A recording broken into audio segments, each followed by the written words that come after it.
São 7 horas e 37 minutos. Voltamos agora com Folha no Ar, primeira edição. Na entrevista hoje com o prefeito Rafael Diniz e doutora Andréia Moreira, chefe do setor de vigilância do município de São João da Barra. O Luiz tinha colocado uma pergunta no bloco anterior, só para repassar a pergunta e voltar para a doutora Andréia. Arnaldo, vou te pedir para fazer com o Marco, antes de fazer, você me dá um toquezinho assim, porque aí eu já faço rolando a bola. Eu sei que você tentou aí, mas é... Só... Calma que a gente tem 2 minutinhos para mais, 2 minutinhos para menos. Pode deixar que no próximo bloco a gente avisa. Né, foi dito São João da Barra, chefe de vigilância e saúde do município de Campos. Eu falei São João da Barra? Falou. Peço desculpa, então. Nada, tranquilo. Respondendo a pergunta... Não, só refazer, André, porque tem gente que pode estar sintonizando agora. Okay. Eu estava falando que até você que me alertou isso em entrevista com você, eu desconheci esse dado, procurei, pesquisei, né? Não que eu duvidasse de você, mas é bom você aprofundar no assunto. Busca de informações. E realmente, sobretudo na China e na Itália, você tem estudos que apontam que mesmo a pessoa totalmente protegida, com todos os EPIs recomendáveis pela OMS, cara igual um astronauta, você tem dados que apontam infecção de até 40%, não só nos médicos, como até mais até nos enfermeiros que lidam ali com limpeza de fezes e tal. Em 40% desses profissionais que lidam com os pacientes da Covid-19. Esse, claramente, é humano que assim seja, tem sido o maior medo dos profissionais de saúde aqui do Brasil e em Campos. Fala um pouco sobre isso, você que é médico infectologista, como você pode remediar isso e qual o impacto que você acha que pesquisas como essa causam na classe dos profissionais? Falando inicialmente essa questão do escafandro, o nome dessa roupa lá é igual ao astronauta, um escafandro. Eles têm essa roupa com facilidade lá no primeiro mundo, só que não adianta ter uma roupa daquela e você não soubesse desparamentar, né, que a gente fala. Então, lá no início, ocorreram muitas infecções desses pacientes, desses profissionais de saúde, porque não se sabia o vírus, qual vírus era, qual a transmissibilidade dele, a potência dele em relação a aerosol, porque existe uma máscara que a gente fala VNI, que é ventilação não invasiva, quando o paciente não está respirando satisfatoriamente, a gente, antes de entubar, faz todo um processo, né, para melhorar essa insuficiência respiratória dele, e era feito e muitas partículas eram dispersas pelo ar, e eles também, por conta disso, eles se contaminavam em relação à roupa, e na retirada dela, muitos deles na China ficavam de fralda. Sim. Fralda, porque eram poucas pessoas, não imagina, o pouco era muito, mas para a demanda deles ficaram poucas pessoas na equipe de saúde, então eles se revezavam no plantão de 12 e ficavam horas sem ir ao banheiro. Então, justamente nesse intervalo de retirada de roupa, muitos saíam de 4 em 4 horas para ir ao banheiro, e eles viram que não estava dando certo essa retirada, então passou a usar fralda. Nisso daí, na retirada da fralda, a mão estava contaminada e assim eles contraíram no Covid-19. Nós, lógico, temos extremamente preocupações em relação ao equipamento de proteção individual, que a gente fala EPI. São equipamentos, Luiz, na verdade, que não são novos, né? Nossa realidade, principalmente a nossa da infectologia, de comissão de controle de infecção hospitalar, nós usamos isso rotineiramente em algumas situações, por exemplo, bactéria Klebsiella, que a gente fala KPC, que é uma bactéria extremamente resistente e perigosa, né? Alguns pacientes têm essa bactéria, eles ficam em isolamento de contato e nós utilizamos toda essa paramentação para estar em contato com o paciente. Então, quem lida com isso em hospital, infecção hospitalar, não é uma coisa nova. Nós sempre temos treinamentos em relação a isso. Só que o Covid, né, pela infectividade dele, causou, lógico, um alarde em relação ao EPI, que nós precisamos conter o uso porque vai faltar no mercado. Isso é importante a gente falar. Nos Estados Unidos estão faltando EPI. Imagina os Estados Unidos faltando EPI. E tem um órgão lá que chama CDC, que é um órgão extremamente importante, que deu o aval para reutilizar a máscara N95. Então, para você ver a dimensão do problema, né? Então, se nós não temos uma política mais de, como a palavra, né? de preocupação em relação à retirada desses EPIs, nós vamos chegar na hora do pico e nós não vamos ter EPI. Agora, a gente está falando do grande assunto, que foi a confirmação do caso, mas a gente tem 2 outros assuntos ali que vieram juntos, um pouco mais cedo, também na noite de domingo, que foi admitido pela própria Secretaria de Saúde de São Francisco da Bapuana, da suspeita de Covid-19 na morte de um idoso de 83 anos. É um município vizinho, assusta porque é um lugar rural ainda, embora tenha praias, mas é um lugar rural que você imaginaria, nesse tipo de ficção científica, é um lugar para onde eu vou para me esconder, e lá você tem... Palavras do próprio ministro da Saúde, Aloysio, no final da semana passada, quando ele falou, palavras dele, tá? Do ministro Luiz Henrique Mandetta, quem puder ir para sua roça, vá para sua roça, quem puder ir para o interior, vá para o interior, quem puder ir para sua casa de praia no interior, vá para o interior, palavras dele, mais ou menos nesse sentido, como você está colocando. E você tem a primeira suspeita de morte, né?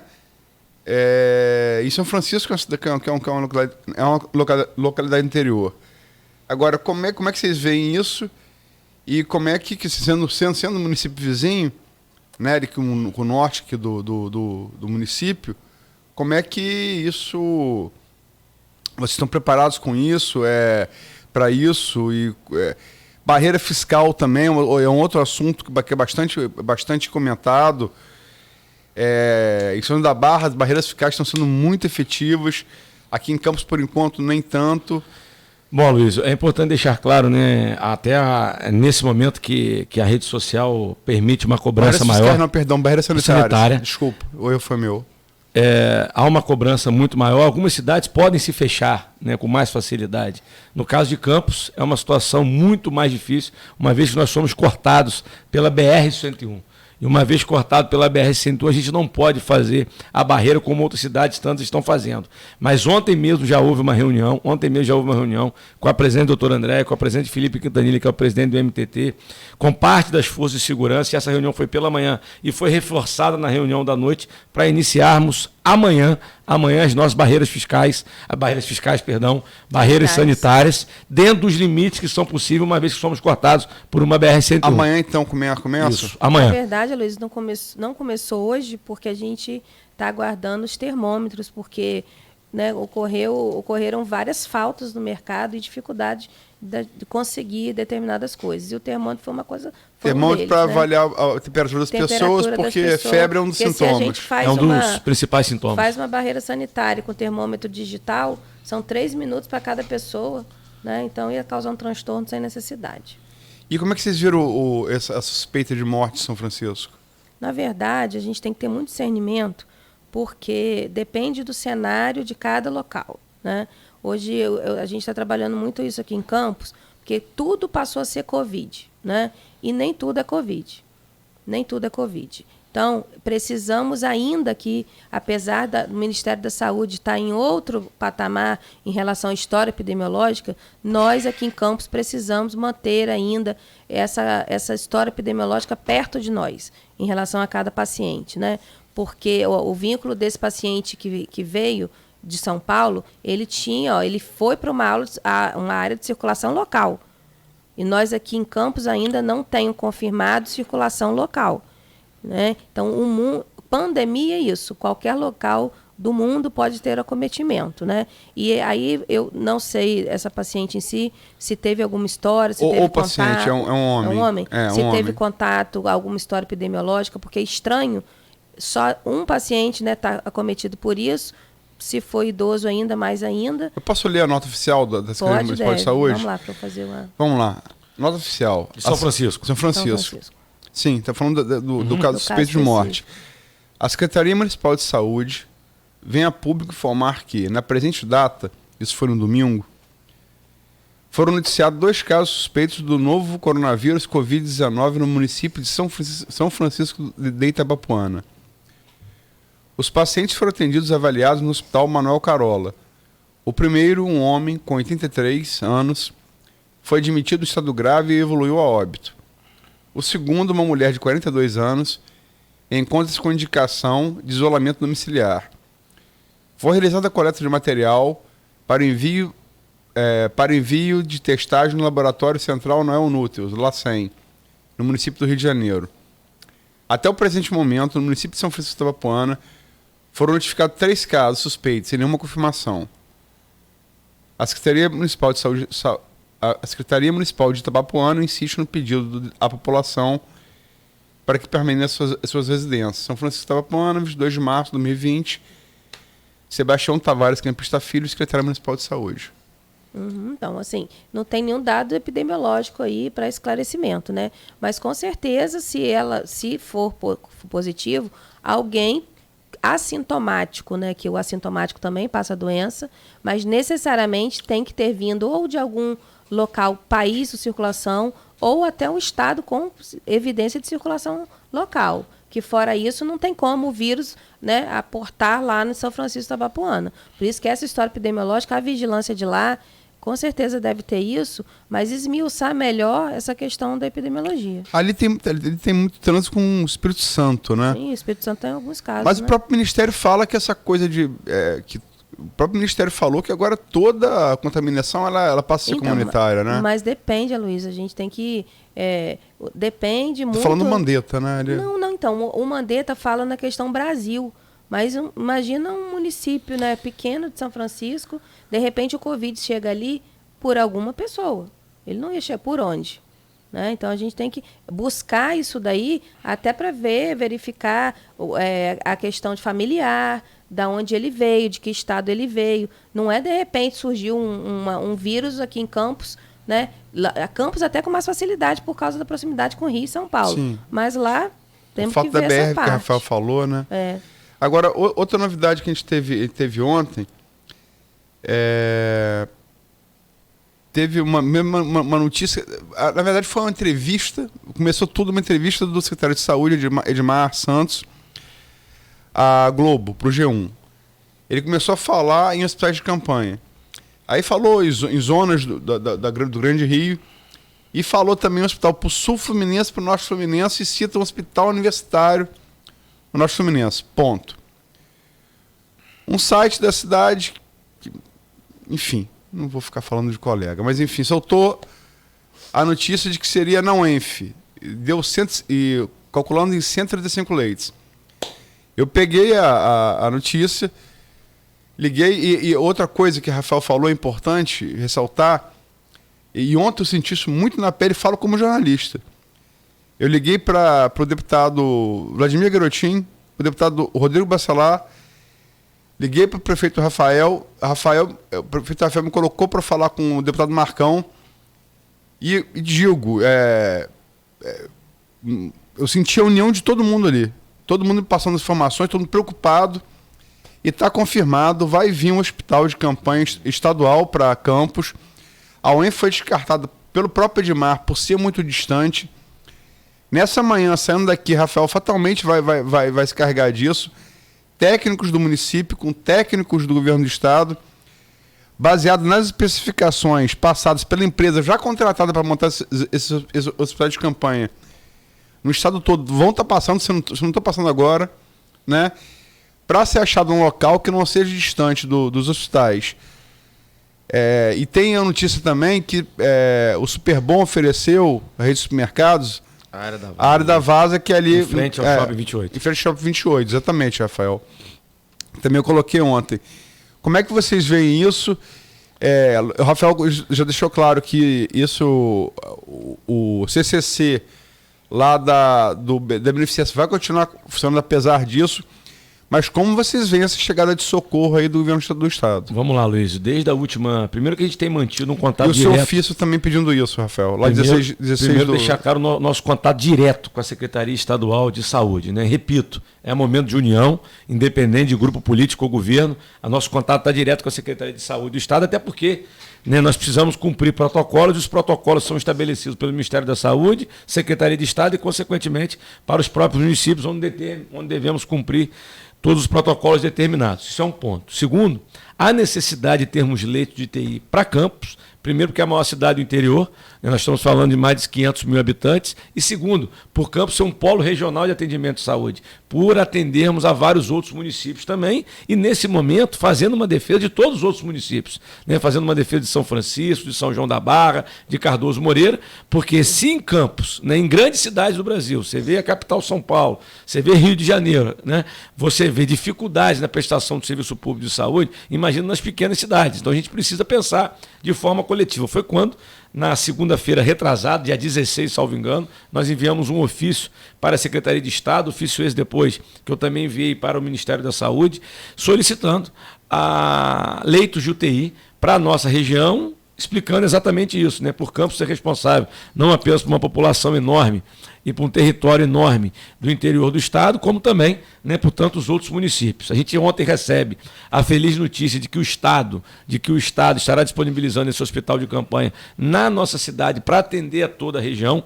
Eu não tenho dúvida que, para além do nosso ofício, isso já estaria, com certeza, no planejamento do governo do estado, uma vez que se trata de Campos, a maior cidade do interior do estado, e esse polo regional do norte-noroeste Fluminense, de imediato, né, assim que a gente teve a informação, o deputado Rodrigo Bacelar tem sido uma ponte muito importante no nosso contato com a Secretaria de Estado também, como você bem colocou, o deputado federal Marcão tinha acabado de falar com o secretário Edmar, e ao final da noite a gente trocou uma mensagem pelo WhatsApp, final da noite, né, início do dia de hoje, já mais ou menos 1h da manhã, quando o secretário Edmar falou que já estaria passando para a gente todas as recomendações técnicas, como você bem colocou, dessa empresa, que é a Transformação do Estado, que já está contratada para poder instalar esse hospital de campanha. A gente só está aguardando essas informações. Ele não é só para... São vários prédios de campanha. Essa empresa são construir... Não, são 4 do Estado, se não me engano, são 4 do isso, Estado, mas isso. com relação específica de Campos. Sim. Né, para a gente poder ajudar o Estado a encontrar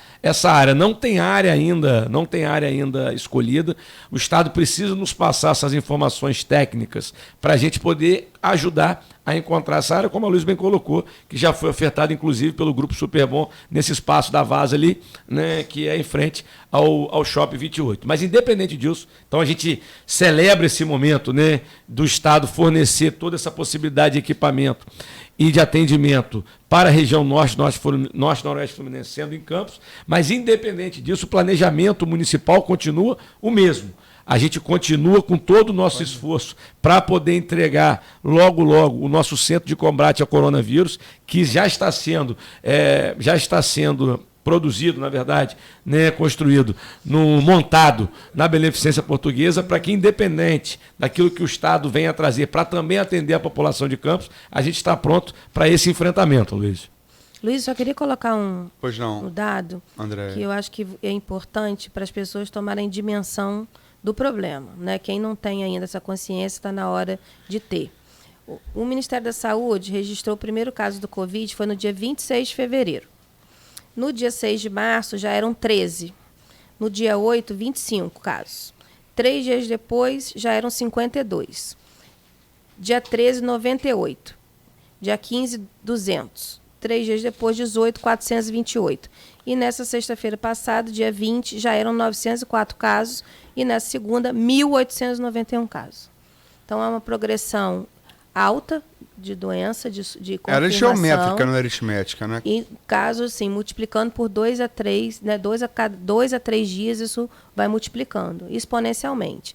Então, assim, se não, as pessoas não conscientizarem que é necessário o isolamento, né? Não, isso não é brincadeira, é um vírus que cada pessoa passa para 3 pessoas passam a ser infectadas e assim vai se multiplicando. Passa muito fácil por gotícula. Em algumas superfícies ele pode ficar de 2 horas a 9 dias.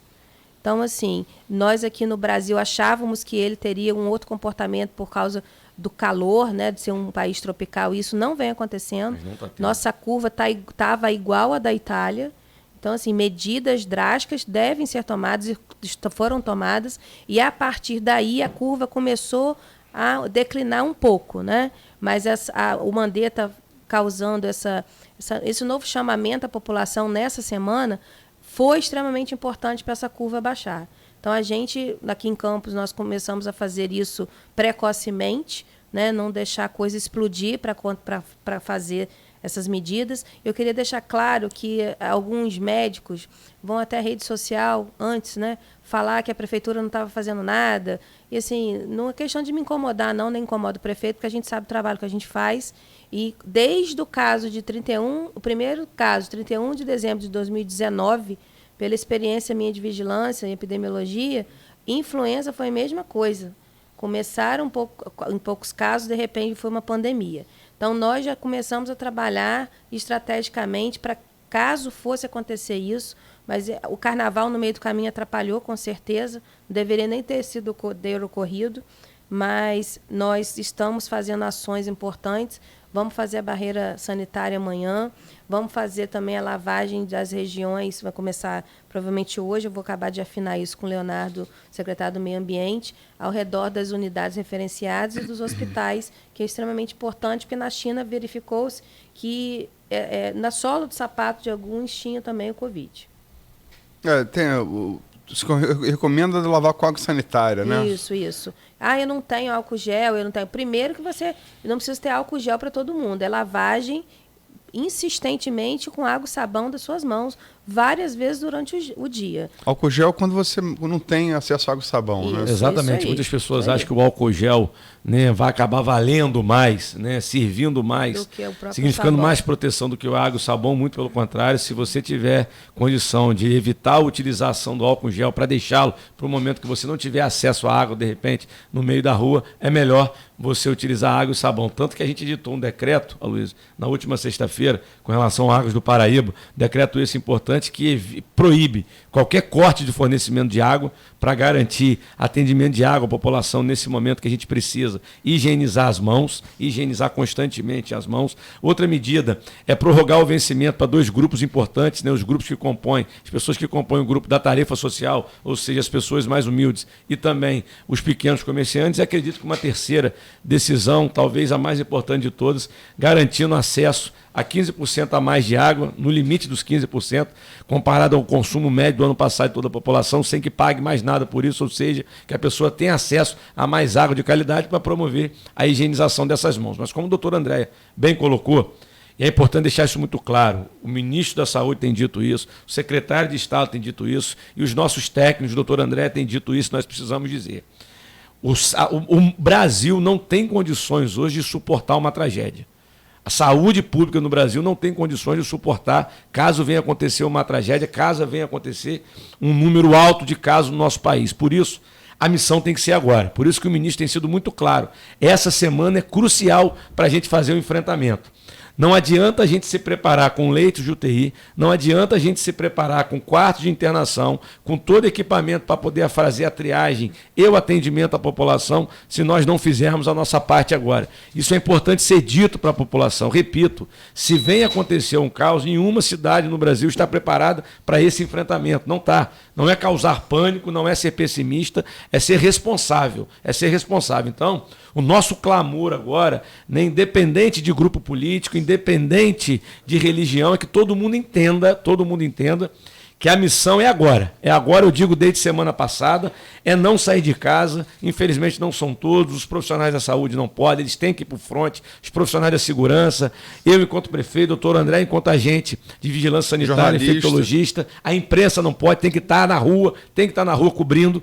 Agora, aqueles que podem, têm que ficar. Por mais que tenha reduzido, acredito que consideravelmente o número de pessoas na rua, eu estou na rua constantemente, a gente precisa conscientizar. Mas na periferia as pessoas, tem muita gente na rua ainda, precisam ficar em casa. Na periferia tem muita gente na rua ainda. A gente está fiscalizando, mas as pessoas têm que entender que a fiscalização tem que ser da própria pessoa. A conscientização das pessoas que você tem influência, seja no seu grupo, né? Seja no seu grupo de família, seja no seu grupo de amigos, no seu bairro. Conscientizar as pessoas de ficar em casa, evitar aglomeração. Isso é importantíssimo. É isso que vai fazer com que a gente evite tragédia ali na frente. Daí a importância da conscientização. A gente tem endurecido, a partir de quinta-feira, os bancos e as caixas e as casas lotéricas passa a não funcionar. A gente fez uma determinação, mas infelizmente é muita gente ainda. A gente botou para quinta-feira, por óbvio, para poder você fazer com que a pessoa se prepare para isso, mas aquela pessoa que ainda tem que buscar os bancos, né, hoje e amanhã, busque respeitando as normas, mantendo uma distância de 1,5 m, 2 metros da outra pessoa, evitar totalmente contato físico, não cumprimentar de perto hoje, é um gesto de educação. Hoje é um gesto de educação você não cumprimentar, é um gesto de cidadania não cumprimentar de perto, evitar esse contato com as pessoas. Então, as pessoas que estejam procurando os bancos até a próxima quarta-feira, façam dessa forma. Um outro ponto importante é com relação ao funcionamento dos supermercados, tendo em vista a lotação, né, das unidades de supermercado, a gente está restringindo o horário de funcionamento, colocando regras para que esses espaços possam ser ocupados de 8 da manhã às 20 da noite.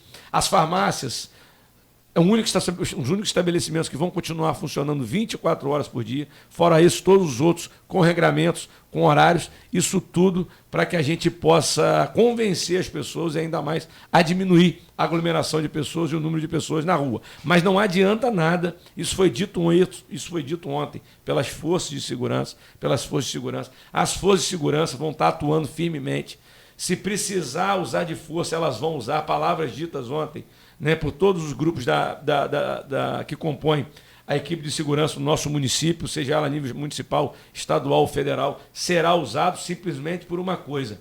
O objetivo é evitar mortes lá na frente. E para isso, a gente precisa ser rigoroso e exigente agora. Mas de nada adianta se cada cidadão não fizer a sua parte. Por isso, a gente clamar à população que entenda o momento que a gente está vivendo e cumpra as determinações que estão sendo postas pelas autoridades sanitárias.